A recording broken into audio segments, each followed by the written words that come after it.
T-Biz podcast delivers tea news that you need to know. A recap of the week's major headlines with commentary and cultural trends hosted by Dan Bolton. It is the voice of origin for tea professionals and enthusiasts worldwide. The T-Biz podcast and blog connect you directly to experts in the tea lands. Listen as their voices reveal the news, innovations, cultural insights, and consumer trends that most impact the industry.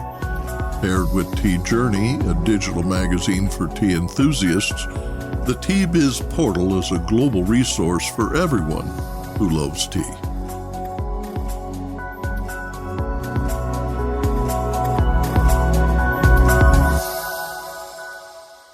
Hello, everyone. Here are this week's headlines. World Tea Expo names Beverage Challenge winners. A resilient Ukraine retains its taste for Russian tea. And Bogawanthalawa is certified as the first climate-neutral tea estate. Safeguarding the right to a decent life for everyone in tea benefits the industry. Equity and transparency along the entire supply chain encourage retention and productivity, enabling sustainable supply. Mandates for due diligence reporting of human rights and enforcement lie ahead. London-based Thirst is midway through a 3-year assessment of human rights in tea. This week, managing editor Aravinda Anantharaman speaks with Thirst co-founder and CEO Sabita Banerji to assess progress and the challenges that remain. Sabita Banerji was born and raised on tea plantations in Kerala and Assam. She has spent nearly 20 years working in ethical trade and international development, holding strategic posts at Oxfam and the Ethical Trading Initiative. More in a minute, but first, this important message. What makes a perfect cup of Ceylon tea? The perfect cup is from the tea businesses that ensure the protection of all the children living within their tea estates. We salute Kailani Valley, Talawakili, Bogawanthalawa, Harana, and Elliptia tea estates. Support Save the Children, Sri Lanka. The World Tea Expo drew a worldwide community of tea professionals to Las Vegas this week for 2 days of memorable conference presentations, tastings, and awards. The show featured several networking opportunities, from informal meetups to several Meet the Speaker chats at the tea bar. Winners of the new competition, known as the 2024 Beverage Challenge, attracted entries from around the world, including brands from relatively unknown regions: Guatemala, New Zealand, and Myanmar, as well as Vietnam, Sri Lanka, China, Japan, India, Kenya, and Nepal. Quote, "The Beverage Challenge celebrates diversity, innovation in flavor, and the artistry of tea," end quote, said Tim McLucas, Vice President of Barn Restaurant Group. Quote, "I commend each of these participants for showcasing such quality products in this spirited competition. Congratulations to the winners of these prestigious titles," end quote. The grand champion was Siddha Devi Tea Estate, which was also named Best Liquor for its White Silver Wings tea. Brook 37 TNTA won the Best Leaf Award and Best Oolong for its Moonlight Stroll Oolong. Fishhook won the Best Green Tea. Panelkunda Tea Factory won for the Best Black Tea, and Wuhan Organic took the top prize for Pu'er. This new competition allows brands to highlight their finest teas globally and gain recognition from industry experts. The panel of judges sampled and scored the teas live on the World Tea Expo stage based on leaf style, make, cup character, liquor appearance, and overall finish. Visit the T-Biz blog for more in-depth coverage of World Tea Expo. The Ukrainian publication Sokal Info, a news publication covering Western Ukraine, posted an insightful review of the country's war-torn market this week. Surprisingly, Russian-based tea ventures and their Ukraine-based factories have emerged as private label manufacturers and continue to supply a large quantity of tea. The country's official policy is that business executives and companies at war are enemies with no place in Ukraine. Since the invasion, the National Security and Defense Council has imposed sanctions on many Russian companies and individuals. Ukrainian companies under Russian control were confiscated and shares were transferred to state ownership. In 2022, before Russian troops invaded, about 40% of the tea market was Russian brands, with Russian Orimi Ukraine at 29% market share and Russian-owned May Ukraine at 15% share. These two companies distributed many popular brands, including Tess, Princess Nuri, Maisky, Curtis, and Greenfield. At the time, there were 100 teas on the typical supermarket shelf, including many popular European brands. The brand names have since changed, but the Ukrainian factories that produce Maisky and Curtis continue operating. May is now known as Tropolsko Solins, the tea family, with new brands Savoya Linea and Reasonable Choice. The factory continues to blend and pack private label brands. According to Sakhanal Nofo, Tunofi Sonols retains about an 8% market share. Quote, Orimi products have not been sold on the shelves of national retail chains since the spring of 2022, end quote, writes Sokolanofo, which shared the work of journalists at the newspaper Ekonomishkaya Pravda. Court seized UAH $52 million from Orimi, Ukraine, which was given to the armed forces. The company was later fined UAH $80 million for concealing information about its ownership, but the office's factory and production capacity remain as they were before, reports EP. In 2023, Ukrainians purchased $25 million, that's about 7.8 billion UAH worth of tea, down from the amount spent before the war. The formerly Russian-owned ventures lost share but never left and have since rebuilt their share to about 15% of their 40% presence in fast-moving consumer goods. Reporters investigating Ukraine's gray trade in goods and contraband report finding packages of branded teas packaged as recently as December, including Greenfield and Princess Nuri, in several lesser-known markets. Although sales of Orimi, now known as TS Trade, and May, now known as Tripoli Solons, are well below their peak, each of the two companies is approaching a double-digit recovery, with TS Trade now beginning shipments nationwide. The climate-neutral group CNC in the Netherlands has certified Sri Lanka's Bogawanthalawa tea estate as climate-neutral, a sustainability designation held by few and the first to be awarded in tea. CNC was created to advance the work of the Paris Agreement by aiding clients in reducing and offsetting greenhouse gas emissions. Bogawanthalawa has earned an impressive list of certifications and is the first tea-growing venture in the world to meet the climate-positive standard. The tea estate is certified by Rainforest Alliance and Fair Trade. It is carbon neutral and operates at 100% renewable energy. In 2023, the tea estate's tea-making process significantly reduced emissions to a footprint lower than baseline, earning emissions credits from its hydropower plant. Bogawanthalawa's net zero energy certification highlights its achievement in balancing energy consumption with renewable energy production, significantly reducing its carbon footprint. The company's comprehensive approach to sustainability serves as a model for other organizations.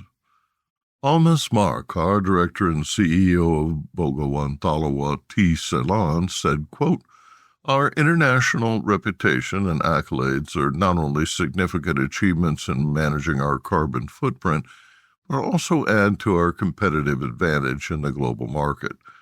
Combining the expertise of our tea masters and their specialized knowledge, along with product innovation, supply chain resilience, and a dynamic team, we are fully aligned to shape the industry's future. Next, Aravinda Anantharaman in Bengaluru reports on this week's India Tea News.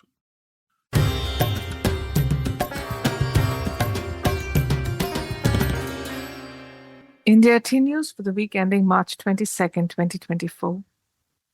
The Northeastern Tea Association held a biennial general meeting in Golaghat, Assam on 13th March. Kamal Jalan, chairman of the association, spoke on the challenges facing the Assam tea industry and also the way forward. The association spoke against the latest government order for 100% of tea dust to be sold via the auction system, calling it detrimental for the survival of the industry. They also raised the issue of food safety compliance and have asked for greater awareness amongst multi-growers, increased testing and facilities to test at forest factories, and a roadmap towards achieving 100% compliance with food safety standards. The association also raised the issue of stopping tea production in winter, which is now a practice in North India, and have said they are not in favor of reducing production, but rather would like a focus on a generic promotion of tea in the domestic market with the aim for per capita consumption of 1 kilo. Safety is in focus through 2024 from the looks of it. Indian tea is seeing a renewed and determined march towards food safety after coming under constant flack. 2024 opened with the Food Safety Standards Association of India calling for more compliance and partnering with the tea board to see how this can be effected. And now we're seeing it in action in the Nilgiris last week. The FSSAI led a training on safe and hygienic tea production practices for small tea growers. And in North Bengal, the domestic certification body Trustee partnered with the Association of Small Tea Growers for training on pest control and soil health management and pesticide use for small tea growers. And India is now set to send delegates to Iran. Iran was once a big buyer of Indian tea, but has ceased to import the same volumes as before. The Mint reported that tea shipments to Iran have dropped from 54.45 million kilos in 2019 to 5.16 million kilos in 2023. With Iran still being considered an important export market, a trade delegation is being planned to dialogue with Iranian authorities. But shipping disruptions and payment challenges aside, Iran had an internal crisis in November last year when tea importer Deblj Tea Company was embroiled in a $3.4 billion embezzlement scandal. Besides Iran, India's tea exports to the UAE have also dropped by 25% from 2022 to 2023. And now, a word from our sponsor. Hello, I'm Bogdan, a passionate tea drinker and the inventor of the ultimate tea machine, the Brew Maker 1. Preparation is key to making fine tea. Sequential steepings deliver the best taste possible and unlock the true value of whole leaf teas and botanicals. Brew automates that process without using any pots or capsules. This simple-to-operate, smartphone-controlled device stores steeping profiles to consistently make great tea at the push of a button. Brew also reduces time, waste, and energy. That's because I engineered the brew to remember control settings for temperature, brewing time, and quantity. Using my patented process lets you stack steep simply and conveniently. Safeguarding the right to a decent life for everyone in tea benefits the industry.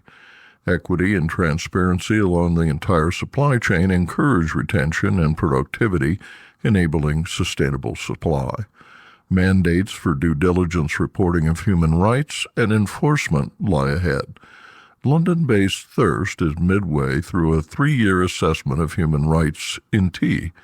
This week, managing editor Aravinda Anantharaman speaks with Thirst co-founder and CEO Sabita Banerji to assess progress and the challenges that remain. Sabita Banerji was born and raised on tea plantations in Kerala and Assam. She has spent nearly 20 years working in ethical trade and international development, holding strategic posts at Oxfam and the Ethical Trading Initiative.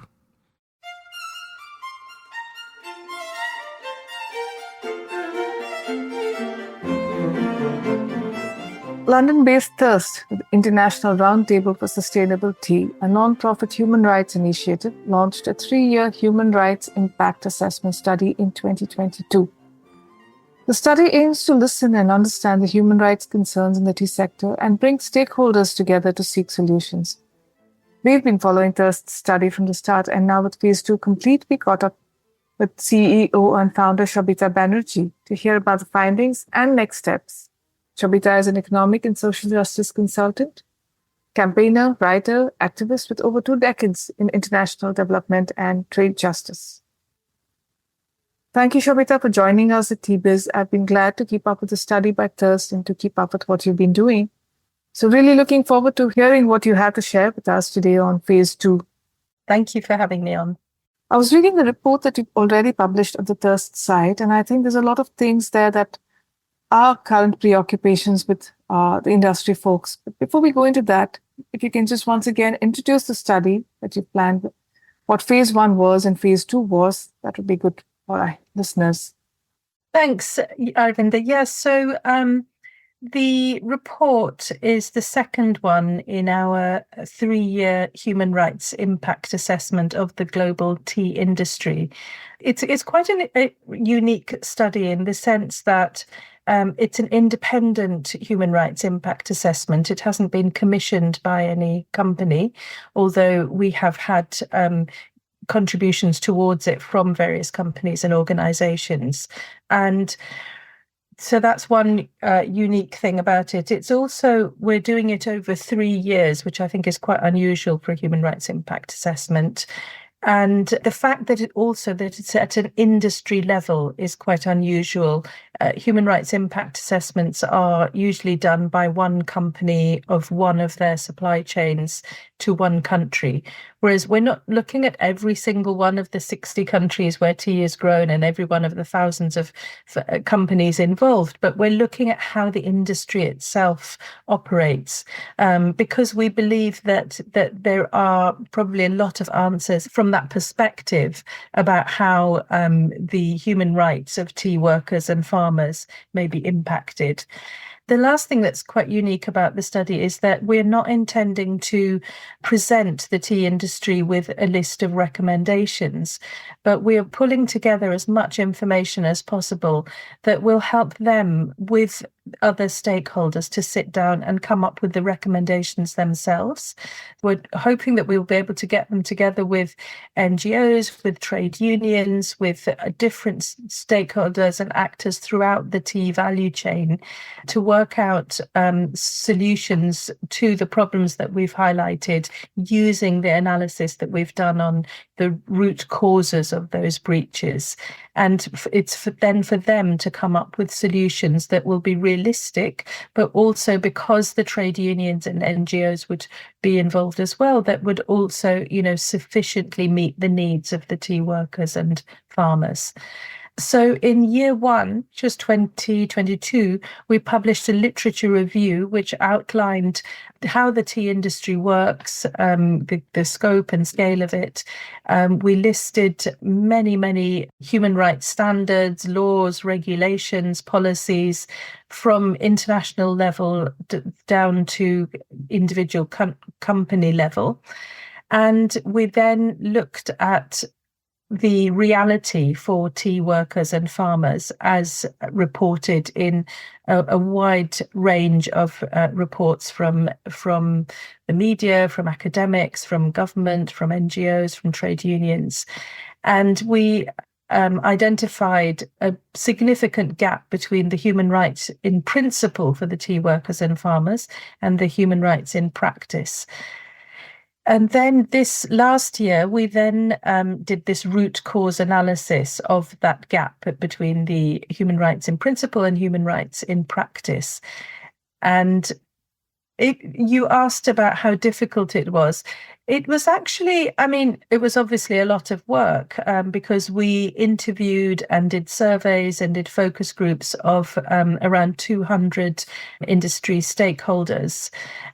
So it was a lot of work. But in terms of difficulty, people were very, very willing to speak to us. And that was very heartening. We probably went where it was easiest to go.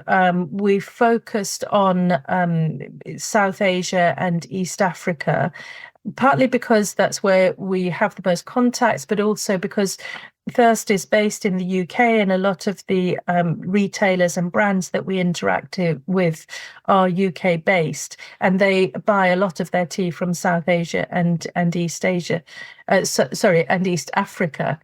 In this study, we haven't looked very closely at East Asia and Southeast Asia. That's something that we're hopefully will do in another study later on. We were very pleased at how willing people were to speak to us. We also visited a lot of tea estates and tea farms and met with workers and farmers and government officials, managers, owners of companies, a whole spectrum. And it was absolutely fascinating to learn both the sort of differences in different locations and at different levels, but also to see the patterns, to see what was common across many of those perspectives that we gathered. These two broad regions are also where the plantation model has been in play for the longest time, isn't it? So I think just sheer numbers, I imagine, coming out of these regions is huge, and therefore the need for understanding what human rights looks like here. That's true, yes. Yeah. And in both regions, there's also, either a growing or well-established smallholder farmer sector as well. So it was very interesting to see the differences between those. When you posed the question about human rights, what sort of responses did you hear from the various stakeholders? So I think there's quite a wide variety of responses to that. There are, many within the tea industry who are very aware of the human rights issues, of the low pay, the, substandard housing, healthcare, education. We know, of course, that many of these things are provided by plantations, but they struggle to be able to afford to provide them to an adequate standard in many cases. But I think because we were looking at the whole value chain and not just, in a sense, blaming the producer, that made it easier for them to have those conversations, when we made it clear that we're not saying, as many earlier reports have done, this is terrible, you should do something about it. We are also asking them, what would make it easier for you to provide these adequate services? What impact is it having on your commercial viability, the fact that you have to pay for all these additional services that maybe other industries don't have to pay with? How is the downward pressure on prices impacting on your ability to do that? So people were happy to talk about that. There was some pockets of denial that there is any problem. There are some in the industry who, probably have been in the industry for generations. They've maybe taken on a company or a estate from their father. And as we were discussing earlier, it is often from father to son. It's very rarely that women own these estates and companies. And they have, a very deeply rooted connection with those companies and with those estates, and feel that they are doing the right thing. They've done it this way all their lives. Their whole life is rooted in this way of working. And so when someone comes in and says, that the human rights are being breached, it's very personal for them, and they don't see that there's anything wrong with it. The very common argument that we hear is, of course, there's two very common arguments here. One is you can't expect them, tea workers on plantations, to have the same standards of living as a middle-class person in the UK. One interviewee actually phrased it as, you can't expect them to have the same human rights. I mean, to be fair to him, I don't think he meant that. I think he meant the same standards. But there is this kind of attitude, and that was one of the root causes that we identified, an attitude towards tea workers that they are they're somehow less deserving of comfort, of security. Another was that compared to people living outside the estate, they're better off. So they would compare them to people working on construction sites or quarries, industries which don't provide housing and healthcare and all the other benefits, which, obviously it sounds amazing when you think that when you describe it like that.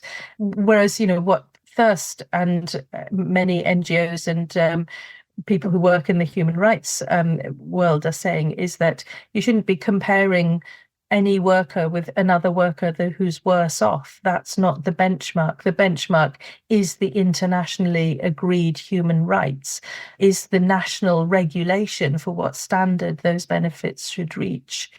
So I think a lot of people see the term human rights in a different way. They see it as a lot of people in tea producing countries, I think, see it as a Western kind of concept being imposed on them, and it's an extension of colonialism. We have to remember that human rights are internationally agreed, and that many countries, many of the tea producing countries, have ratified the International Labour Organization conventions that protect those rights. These are not something imposed from outside. They are a human right, and they're the rights of all human beings, wherever they live and whatever industry they work in. When you speak to people who work on the estates, the workers and the pluckers, what's their view and their attitude? Is there a better sense or awareness of human rights, or do they share some of the same views that management shares, because it's also something they have inherited? A lot of people who I've spoken to who work on tea estates are not very happy because although, yes, they have lived like that for generations, I think nowadays people are much more aware of what they could be earning, or what life they could be having. They have access now to television, to the internet, and maybe also just generally, awareness of rights has increased. So workers, to some extent, I think, are mindful that they should have better pay, that their children should have better education. I mean, I don't think I've ever met a tea worker who isn't struggling to raise more money to educate their children. They are all desperate to get them educated and get them out of the tea sector, which is something that the sector really needs to address and think about how they're going to run the estates or grow tea in the future. I have to say, we didn't interview a lot of tea workers or farmers for this study, because our original study, the literature review, covered many reports in which hundreds, if not thousands, of workers were interviewed. Because in this study we were looking at the root causes, which tea workers and farmers themselves may not be aware of. We were looking at the whole industry and how it functions. So that there's a very small number of workers that we actually interviewed for this study. But obviously, Thirst never misses an opportunity to talk to tea workers and farmers when we can.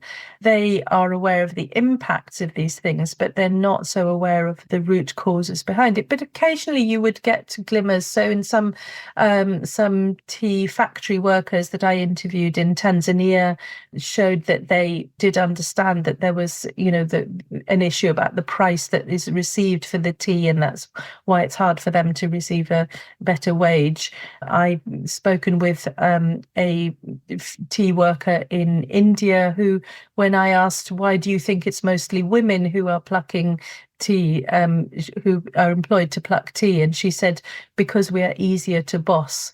So there is a kind of some sort of understanding of why they are in the situation they are. But as I said, they're very keen to get their children out of it. You've listed 9 root causes in the report, and I think bookending the entire study is the first one on pricing. The other end, you have resistance to change. One was very specific, very tangible, the other is rather intangible. So between the two, it seems like the whole spectrum of what's affecting the industry is all there. I wanted to understand how you've organized the report and what readers should keep in mind when we read it. Yeah, that's a really astute observation, actually, about one being tangible and one being intangible. I think that's right. The first one that you mentioned, price, it actually, the first one is a little bit more complicated than that. We've called it Economics 101 because yes, it is about the price, but it's about the fact that prices are low because there is this massive global oversupply of tea, combined with a stagnation in demand. So, high supply, low demand, obviously the price is going to be low. And yet governments still keep increasing the output of their tea. And yet there are organizations which still encourage farmers to increase their yield, increase their production. Until that stops, the price is not going to improve. It really is urgently needed for tea growing countries, companies, organizations to face the fact that there is too much tea now, and they've got to find a way of finding a balance between the amount of tea that's produced and the amount of demand that there is for it. So that was the first one, as you said. The last one, actually, the resistance to change was the 10th one. We had 9 root causes, and then this resistance to change kind of underlying it all. And that is a really interesting one. We proposed this idea of organizational imprinting. It was originally found in animal behavioral studies, where when an animal is born, a bird is hatched, they will imprint on the first living thing they see and assume that's their mother. Those studies were then expanded to see how human beings react in that way as well, very often. And then that was extended to companies and to organizations. So we have looked at the characteristics of the tea industry and the extent to which it demonstrates indications of organizational imprinting, and there are many points at which it meets the criteria. So because it was created during the colonial era, and when I talk about the tea industry, I should clarify that, as I said, we're focusing very much on this trade between South Asia, East Africa, and Europe and West. We were very aware that that's not the whole tea industry, that there is also huge tea industry in China, in other East Asian countries, and also other huge markets for tea, for example, the Middle East and Russia.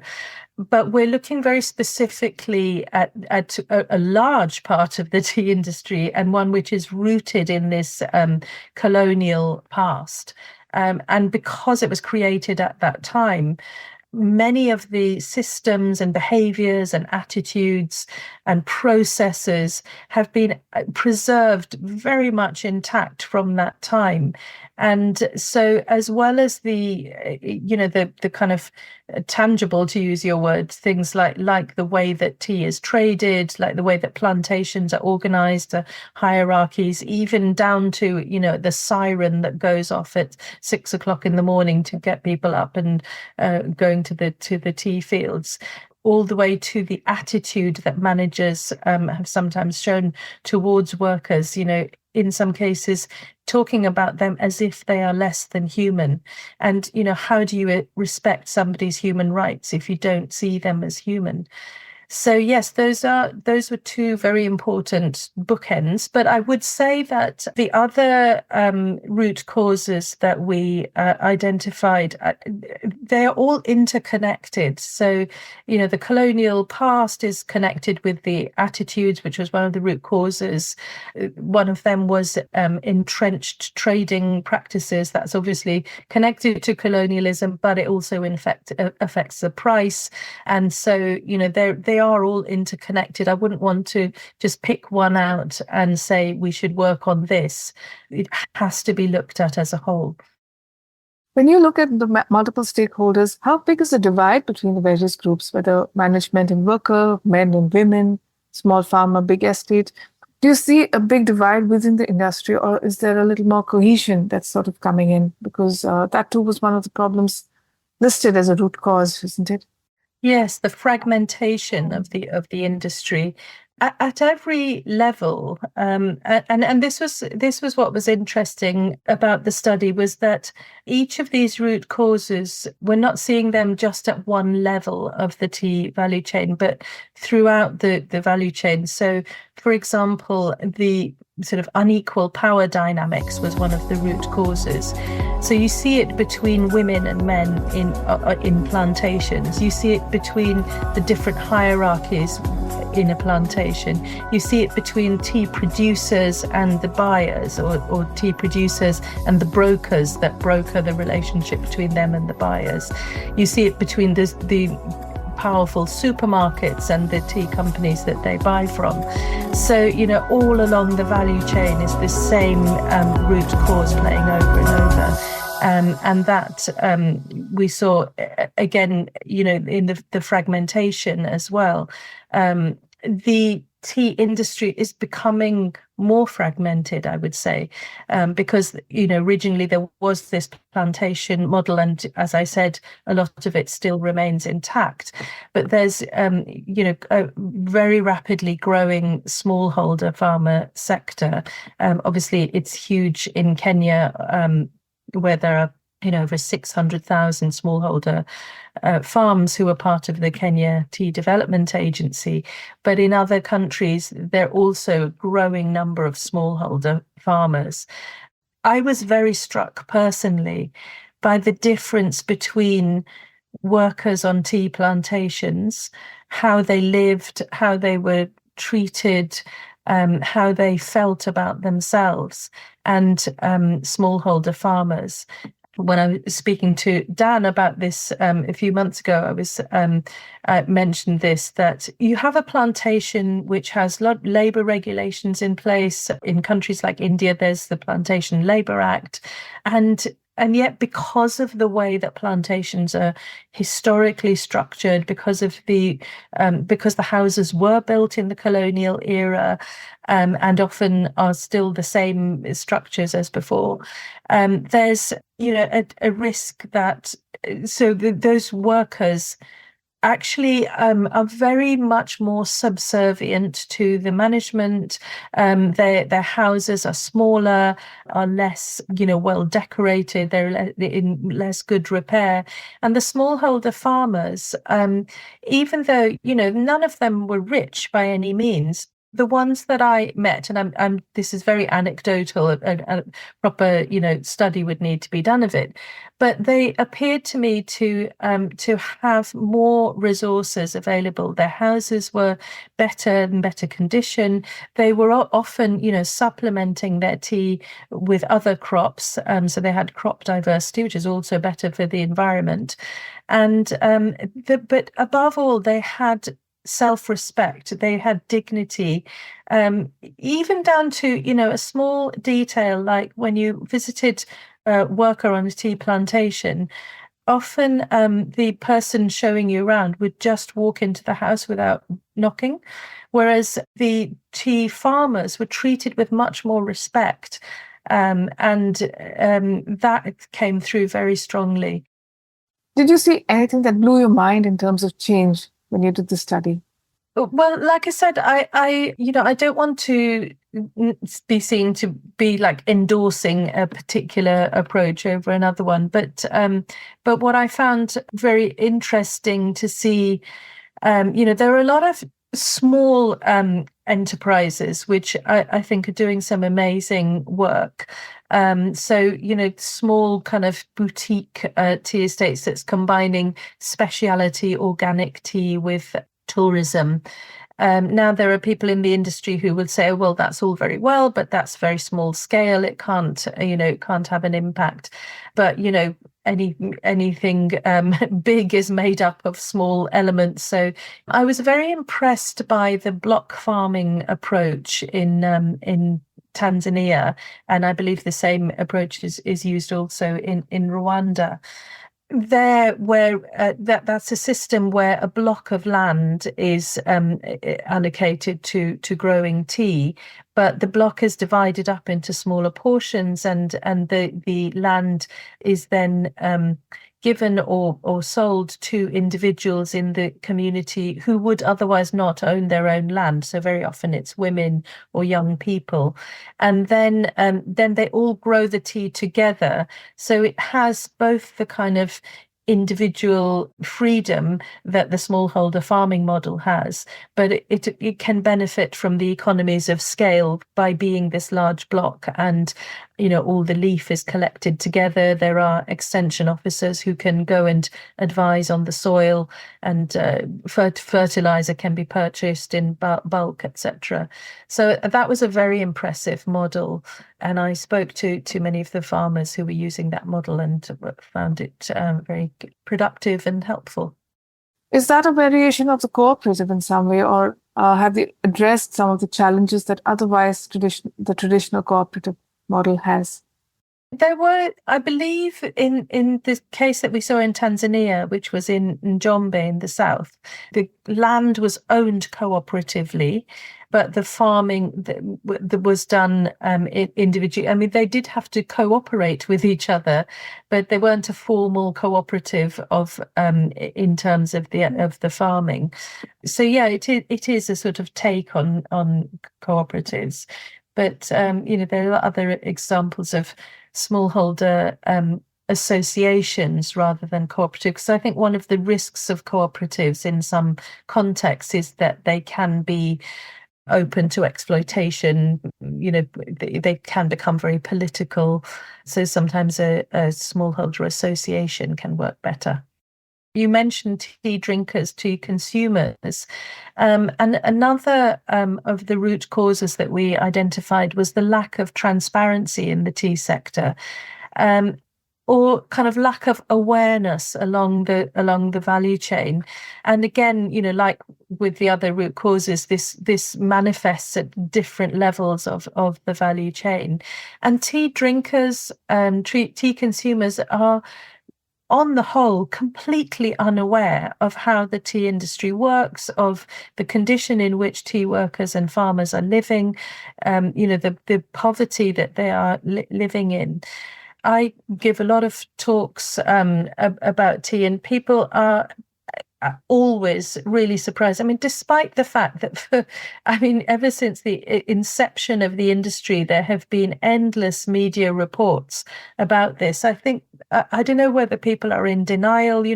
Tea is such a loved beverage, people associated with comfort, with friendship, with family, with home. And so maybe people just don't want to think of it as coming out of, in some cases, of exploitation and poverty.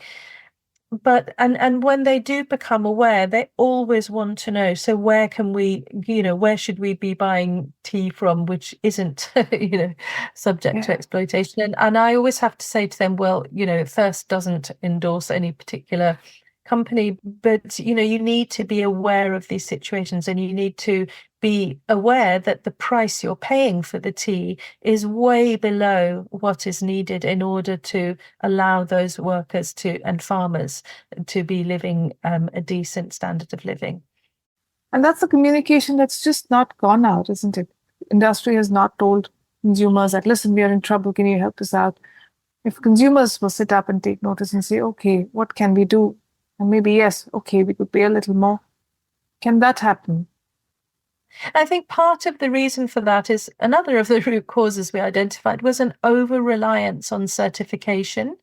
So both tea producers, well, more so retailers and brands, rely heavily on the certification to demonstrate that human rights are being met. And so consumers see these certification stamps and they assume that that means that everything is okay, it's being fairly traded, the rainforests are being protected, the human rights are being met. Whereas the certification organizations themselves, they do not claim to have solved all the problems, that, the certification is meant to demonstrate that there's continuous improvement.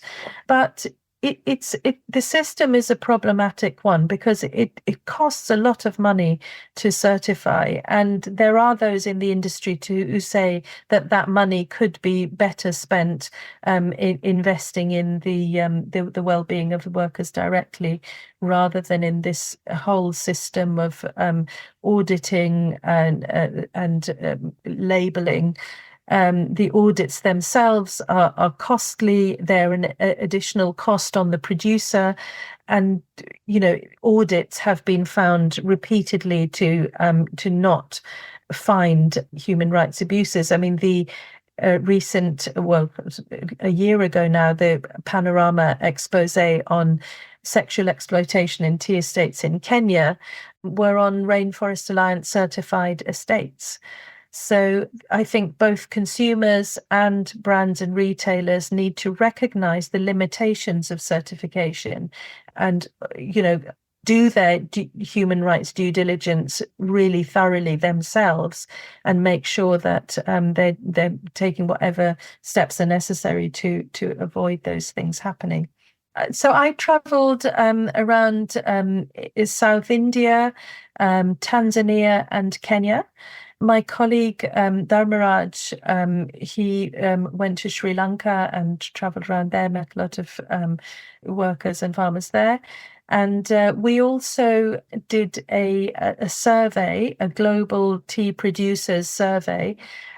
So we had tea producers anonymously answering questions about their relationships with their customers, as well as the condition of their workers, I would say. That was a small sample, but we're hoping we hope to repeat that survey in future years and hope that there will be a growing number of producers who will take part in that and who will see that as a way that they can communicate along the value chain, what their problems are. As we were saying, they haven't really said very publicly these are our problems because it's hard for them. They can't speak openly about their customers not paying them enough because they don't want to upset their customers and lose their custom. So this anonymous survey would be one way of them being able to do that.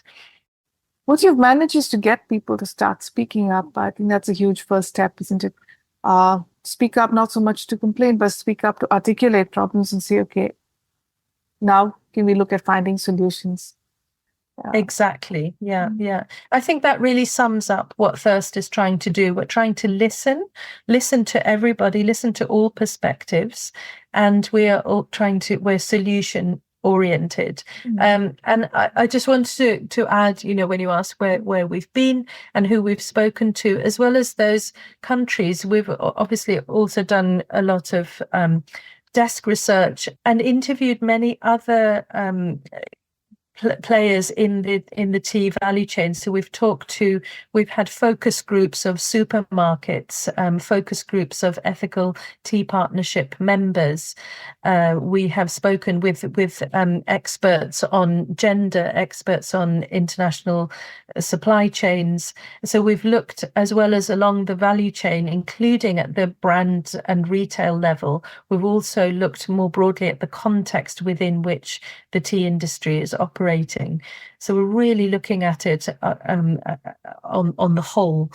There's a lot of defensiveness in the tea industry, and in a way, understandably so, because they've come under a lot of attacks by people who see the problem and then who call out the problem without really understanding what lies behind it. So I hope that the tea industry will see, that this is not an attack in any way, but it's, trying to offer the means with which to find a solution, to find solutions. And what we are doing now in phase 3 of the human rights impact assessment, and we'd really encourage tea producers, tea companies, tea brands, anybody who's got anything to do with tea to join with us on this, is we are firstly going to run tea community workshops to find out from tea workers and farmers and their communities.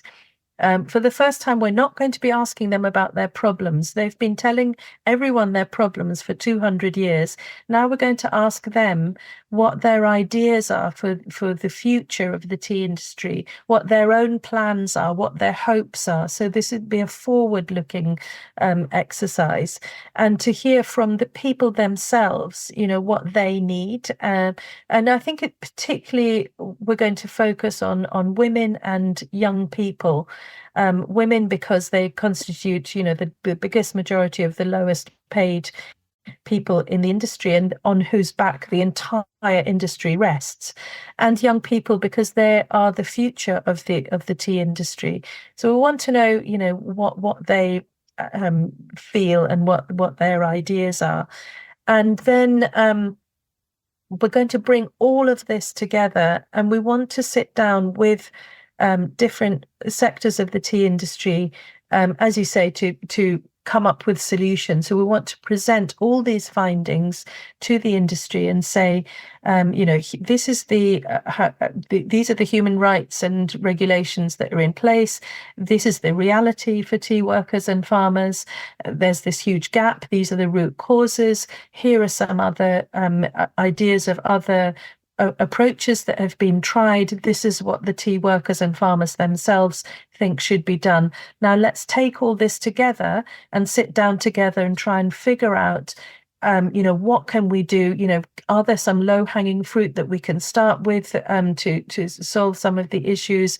Are there, large global pieces of work that we need to do? For example, tea-producing country governments sitting down together and saying, we have to manage this oversupply because it's killing the tea industry. When do you get started on phase 3? Is it already in the works? It's already in the works. We are looking for partners and funders for this phase. So we would really, appeal to the tea industry and stakeholders and its well-wishers to support us in doing this work. There's so many millions of people throughout the world who actually rely on the tea industry for their livelihoods. And it is in crisis. And I think, it's a perfect time. They do say never let a good crisis go to waste. So it's a perfect time to relook at the industry, how it works. And what Thirst is aiming for is a resilient tea industry that's fair for everybody. Thank you so much for this chat, Sabita. As always, it was insightful and enlightening. And we hope it will open those windows into possibilities. Wishing you all the best for phase 3, and we look forward to catching up with you once phase 3 is done. Me too, Aravinda. Thank you. Thank you so much for having me.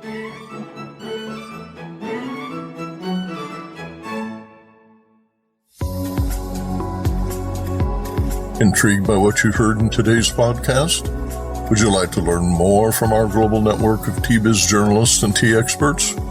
Remember to visit the T-Biz website for more comprehensive coverage. That's www.t-biz.com.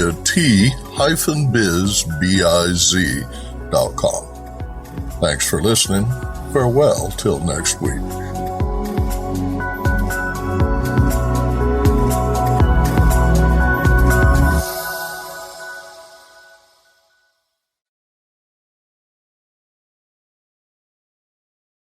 Produced by Audavita Studios. Connect your voice to the world.